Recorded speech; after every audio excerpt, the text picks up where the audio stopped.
ബഹുമാന്യനായ പാണക്കാട് സീതമ്മ, പ്രിയപ്പെട്ട MLA ഉബൈദുള്ള സാഹിബ്, മറ്റ് UDFന്റെ നേതാക്കളെ, എന്റെ ആവേശമായ കൂടെ നിന്ന എന്റെ സഹപ്രവർത്തകരെ, മലപ്പുറം ജില്ലയില് ആസ്ഥാനത്തിന്റെ തലപ്പത്ത് നഗരസഭ അധ്യക്ഷയായി എന്റെ പാർട്ടി, മുന്നണി നേതാക്കൾ, തെരഞ്ഞെടുത്ത കൗൺസിലർമാർ എല്ലാവരും തന്നെ എന്നെ ഒരു വലിയ ദൗത്യം ഏൽപ്പിച്ചിരിക്കുകയാണ്.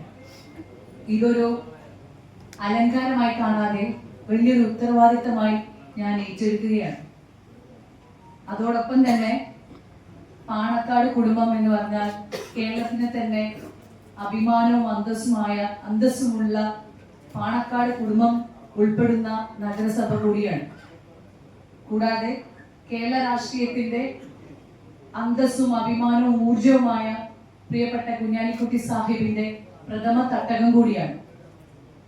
ഇതെല്ലാം ഉൾക്കൊണ്ടുകൊണ്ട് എന്റെ മുമ്പിലുള്ള വലിയ ദൗത്യത്തെ ഞാൻ നിങ്ങൾ എന്നെ ഏൽപ്പിച്ച, പാർട്ടി എന്നെ ഏൽപ്പിച്ച, എന്റെ പ്രിയപ്പെട്ട ജനങ്ങളെ ഏൽപ്പിച്ച ഈ ഉത്തരവാദിത്തം ഞാൻ സ്വമനസ്സാലെ ഇരു കൈയും നീട്ടി അതേ അർത്ഥത്തിൽ സ്വീകരിക്കുകയാണ്.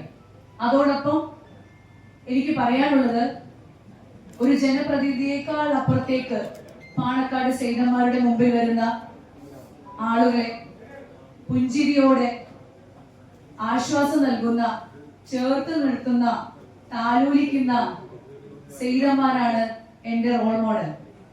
അത്തരത്തിലുള്ള ആളുകളെ, അത്തരത്തിലുള്ള നേതാക്കളെ മനസ്സിൽ ധ്യാനിച്ചുകൊണ്ട് ഞാൻ എന്റെ മുമ്പിൽ വരുന്ന ആളുകളെ പുഞ്ചിരിയോടെ സൗമ്യമായി അവരെ ഒന്ന് കേൾക്കാൻ, അവരോടൊപ്പം ചേർത്ത് നിൽക്കാൻ, അവരോടൊപ്പം നിൽക്കാൻ ഞാൻ ഉണ്ടാവും എന്ന ഉറപ്പ് ഞാൻ നൽകുകയാണ്. കൂടാതെ മലപ്പുറം നഗരസഭയുടെ വികസന പ്രവർത്തനങ്ങൾക്ക് നിങ്ങളിൽ എല്ലാവരിൽ നിന്നും നിർദ്ദേശങ്ങൾ സ്വീകരിക്കുന്നതാണ്. അതോടൊപ്പം തന്നെ വിമർശനങ്ങളും ആവാം. ജനാധിപത്യത്തിന്റെ സൗന്ദര്യമാണ് പ്രതിപക്ഷം എന്നുള്ളത്. പ്രതിപക്ഷത്തിന് നമ്മുടെ അടുത്തുണ്ടാകുന്ന തെറ്റുകുറ്റങ്ങൾ ചൂണ്ടിക്കാണിക്കാം, അതോടൊപ്പം വിമർശനങ്ങളാവാം. കൂടെയുണ്ട്, നിങ്ങളോടൊപ്പം തന്നെ ഞങ്ങളും കൂടെയുണ്ട് എന്ന് മാത്രം പറഞ്ഞുകൊണ്ട് ഞാൻ എന്റെ വാക്കുകൾ അവസാനിപ്പിക്കുന്നു. ജയ് ഹിന്ദ്.